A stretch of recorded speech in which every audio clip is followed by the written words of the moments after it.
خلاصة 25 سنة تدبير وتوفير. تعالي أقول لكم هنعمل إيه.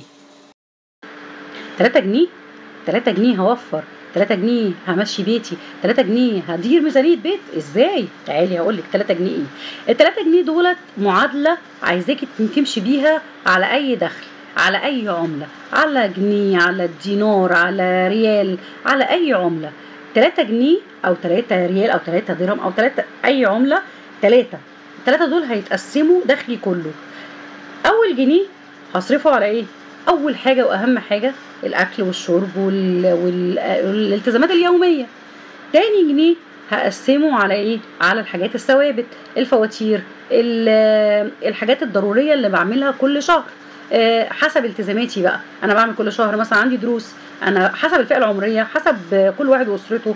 الثوابت ممكن الثوابت دي بتختلف من بيت لبيت طبعا. يبقى كده اتفقنا خلاص. في عندك في دروس، في عندك حضانات، في عندك بامبرز، على حسب كده. دي الثوابت بتاعت اللي في الجنيه التاني. بقيه الجنيه التاني ده هيتقسم على 2. الجنيه ده بقيته هيكون ترفيه. طب ما فيش ترفيه، ما مش كل شهر مش هيبقى فيه ترفيه. الشهر ده فيه دكتور، الشهر ده فيه التزام حصل لي فجأة، خلاص مفيش مشكلة. الشهر ده عملنا بيه ترفيه، حلو قوي تمام. الشهر ده مفيش حاجة خالص، هشيل بقية الفلوس دي، هركنها على جنب، هتبقى في المدخرات. الجنيه التالت ده هعمل بيه ايه؟ الجنيه التالت دوت استثمار، مفيش كلام.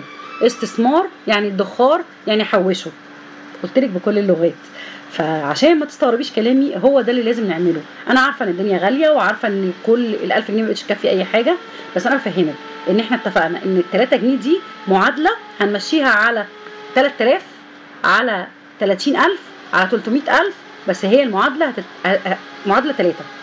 افتكري كده كلامي، معادله 3 جنيه. 3 جنيه يا هاله، 3 جنيه.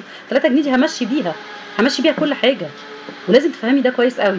3 جنيه لازم اقسمهم ولازم التزم بيهم.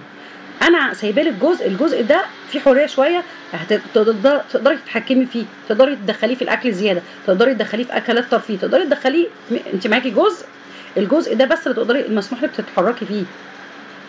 حتى لو انا اتزنقت في حاجه ممكن اخد من الجزء بتاع الترفيه اعمل بيه اي حاجه.